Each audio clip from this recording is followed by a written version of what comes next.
집중력 폭발, 이를 게임처럼 만드는 몰입 설계법. 몰입, 플로우, 시간 감각을 잊고 오직 지금 하는 일에만 충만해지는 순간.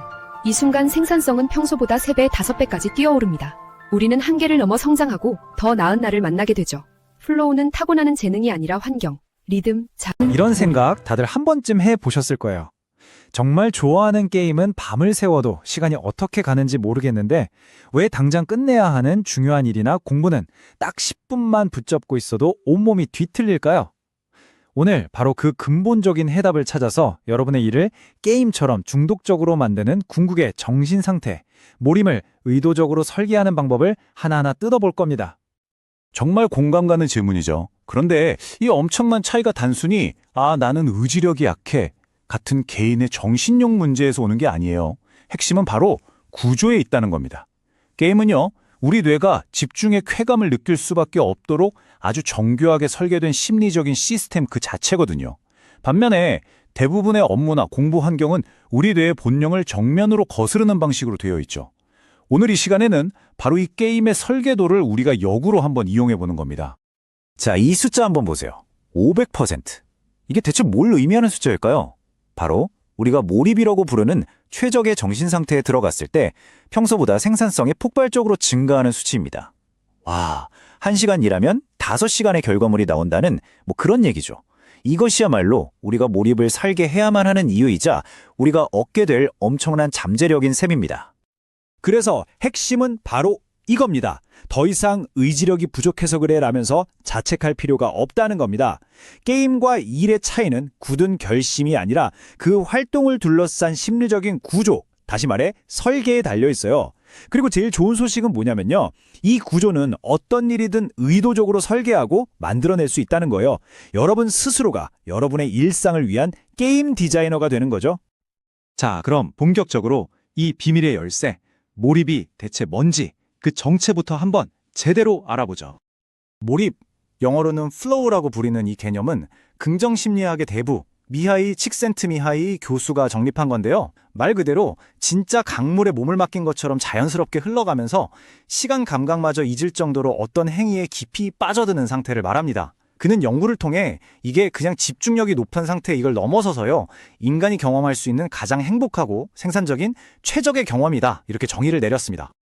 칙센트미하이는 전 세계 수많은 사람들을 연구하면서 몰입 상태에 있을 때 공통적으로 나타나는 8가지 심리적인 특징을 발견했어요.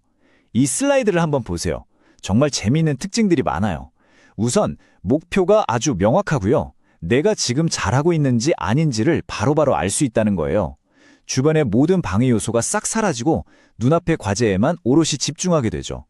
그리고 이건 내가 완전히 통제하고 있어 하는 강력한 자신감이 생깁니다. 심지어 남들이 나를 어떻게 볼까, 내 모습이 좀 이상하지 않을까 하는 자아의식마저 사라지고 문득 시계를 보면 몇 시간이 훌쩍 지나가 있죠. 이 모든 경험이 너무 즐거워서 일의 결과나 보상이 아니라 그냥 그 과정을 하는 것 자체가 보상이 되는 상태. 바로 이게 몰입의 핵심입니다. 흔히들 행복은 그냥 소파에 편안하게 누워서 쉬는 거라고 생각하잖아요. 근데 칙센트미하이의 연구는요, 완전 정반대의 놀라운 사실을 보여줍니다. 정말 아이러니하게도 인간은 멍하니 TV를 볼 때보다 자신의 정신과 육체를 한계까지 밀어붙이면서 가치 있는 무언가에 도전할 때 인생 최고의 만족감과 행복을 느낀다는 겁니다. 수동적인 즐거움이 아니라 능동적인 몰입이야말로 진짜 행복의 원천이라는 거죠.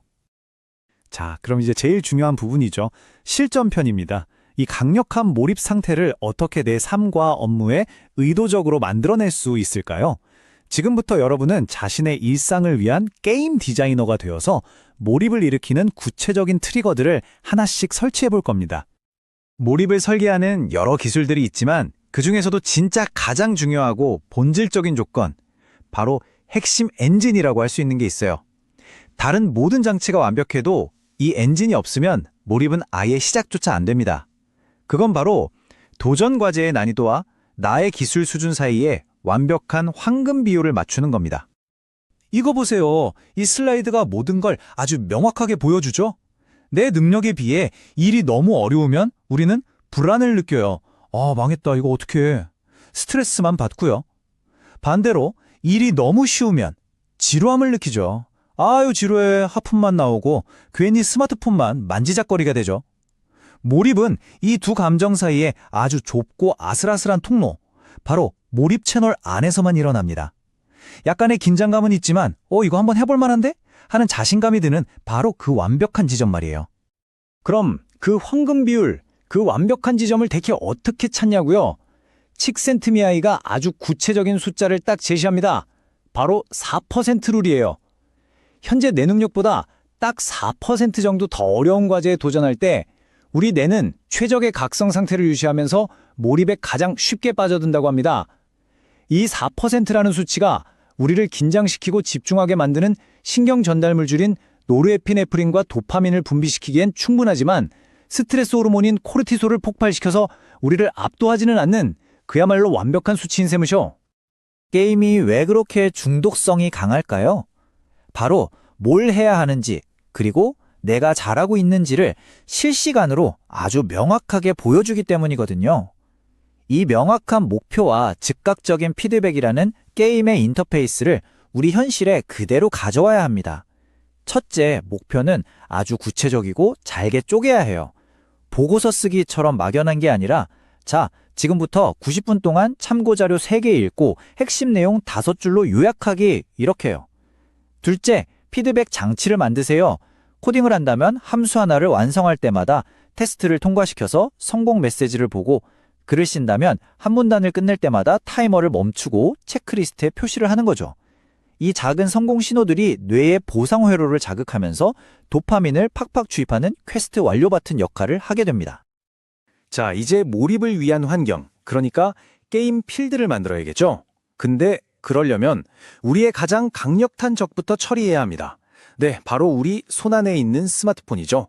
현대사회에서 스마트폰 알림은 과장이 아니라 말 그대로 집중력 살인마입니다. 이 시간 꼭 기억해두세요. 23분 15초. 이게 뭐냐면요. 캘리포니아 대학의 한 연구에 따르면 우리가 무심코 확인한 카톡 알림 하나 때문에 한번 흐트러진 집중력을 다시 원래의 깊은 몰입 상태로 되돌리는 데 걸리는 평균 시간이라고 합니다. 메시지 확인하는 건 3초도 안 걸리지만 우리 뇌가 치르는 비용은 무려 23분이 넘는다는 겁니다. 와, 이거 아침에 딱 3번만 방해받아도요. 1시간이 넘는 최고의 집중력을 그냥 허공에 날려버리는 셈이에요. 그럼 어떻게 나만의 게임 맵을 설계할 수 있을까요? 몇 가지 강력한 팁이 있습니다. 먼저 시작 의식을 만드는 거예요. 특정 음악을 틀거나 특정 차를 마시거나 5분간 명상을 하는 것처럼요. 뇌한테 자, 이제 게임 시작이야 하고 신호를 빡 주는 거죠. 그리고 물리적으로, 시각적으로 방해물을 제거해야 합니다. 책상을 깨끗이 치우고 스마트폰은 아예 다른 방에 두세요. 컴퓨터로 일할 땐 작업창 하나만 전체 화면으로 띄우고요. 조명은 낮에 집중할 땐 4000K 이상의 하얀 조명을 쓰면 뇌를 각성시키는데 아주 효과적입니다. 마지막으로 소음인데 백색 소음이나 뇌파를 안정시키는 바이너럴 깁트 같은 사운드를 활용해서 주변 소음을 완벽히 차단하는 것도 아주 좋은 전략입니다. 아무리 환경 세팅을 완벽하게 해도 우리 몸이라는 이 하드웨어가 버벅거리면 아무 소용이 없겠죠? 최고의 게임을 부드럽게 즐기려면 최고의 컴퓨터 사양이 필요하듯이 최고의 정신적 퍼포먼스를 위해서는 최적의 신체 상태가 필수적입니다. 뇌 성능을 최적화하는 생물학적인 기반은 아주 명확하고 간단해요. 첫째, 무조건 7시간 이상 주무셔야 합니다. 이건 타협의 여지가 없어요. 잠 줄여서 일하는 건 술 마시고 운전하는 것만큼이나 뇌과학적으로 비효율적이고 위험한 일입니다. 둘째, 운동입니다. 특히 운동하고 나서 약 90분 동안은 뇌가 가장 활성화되는 골든타임이니까 이 시간을 창의적이거나 어려운 작업에 활용해보세요. 마지막으로 우리 몸의 자연스러운 생체 리듬인 울트라디안 리듬을 따르는 거예요. 90분에서 120분간 폭발적으로 집중하고 20분간 확실하게 쉬어주는 사이클을 반복하는 거죠. 이 휴식 시간에 스마트폰 보는 거? 그거 휴식 아닙니다. 가볍게 걷거나 창밖을 보면서 뇌가 정보를 정리할 시간을 주어야 해요. 무작정 오래 앉아있는 것보다 훨씬 더 높은 성과를 낼 수 있습니다. 자, 그런데 여기서 진짜 중요한 거 하나 짚고 넘어가야 합니다. 우리가 지금까지 이야기한 이 긍정적인 몰입과 한국어로는 이름이 같지만 실제로는 완전히 다른 아주 파괴적인 심리적인 함정이 있기 때문이에요. 한번 생각해 보세요. 어떤 일에 깊이 빠져드는 모든 상태가 과연 다 좋은 걸까요? 때로는 그 집착이, 그 몰두가 우리를 잘못된 일로 이끌 수도 있거든요. 이 슬라이드가 그 차이를 명확하게 보여줍니다. 왼쪽에 있는 플로우는 우리가 추구해야 할 긍정적이고 창의적인 최적의 경험이죠. 근데 오른쪽에 있는 몰입상승 효과는요, 심리학에서 말하는 아주 위험한 인지 편향, 그러니까 함정이에요. 이미 투자한 시간이나 비용, 노력이 아까워서 객관적으로 실패할 게 뻔한 일인데도 비합리적으로 계속 집착하는 심리, 바로 매몰 비용의 오류에 빠지는 거죠. 과정 자체를 즐기는 플로우와는 달리 이건 실패에 대한 두려움과 비합리적인 집착일 뿐입니다. 우리는 이 둘을 명확히 구분하고 경계해야 합니다. 자, 이제 슬슬 마무리해볼까요? 우리가 지금까지 살펴본 이 몰입의 기술들은요, 단순히 생산성을 높이는 팁, 그 이상입니다. 더 의미 있고 만족스러운 삶을 사는 철학과 깊이 연결되어 있거든요. 오늘 내용의 가장 중요한 결론이라고 할 수 있겠네요. 몰입은요, 그냥 운 좋게 찾아오는 신비한 감정이 아닙니다. 자신의 과제와 환경, 그리고 신체와 마음가짐을 의도적으로 디자인할 때 얻을 수 있는 학습 가능한 기술의 결과물이라는 거죠. 즉, 누구나 훈련을 통해서 몰입의 경험을 더 자주, 더 깊게 할 수 있다는 뜻입니다. 저술가 위니프리드 갤러거가 남긴 이 말은 몰입의 가치를 정말 잘 보여줍니다. 결국 우리의 삶이라는 건 우리가 어디에 주의를 기울이느냐, 그 대상들의 총합으로 이루어지는 거거든요. 사소하고 불쾌한 일에 주의를 빼앗기면 우리의 삶은 그렇게 흘러가고, 가치 있고 의미 있는 일에 온전히 집중하면 우리 삶은 그 의미로 채워지는 거죠. 집중하는 삶이 곧 최선의 삶이라는 겁니다. 자, 이제 여러분의 차례입니다. 오늘 배운 이 강력한 몰입 설계법을 적용해 볼 여러분의 첫 번째 과제, 첫 번째 퀘스트는 무엇인가요? 거창할 필요 전혀 없어요. 당장 내일 아침 딱 90분만 스마트폰을 다른 방에 둬보는 것부터 시작해보면 어떨까요? 당신의 삶이라는 이 거대한 게임에서 이제 지루한 NPC가 아니라 시스템을 설계하고 즐기는 진짜 플레이어가 되시기를 바랍니다. 이런 생각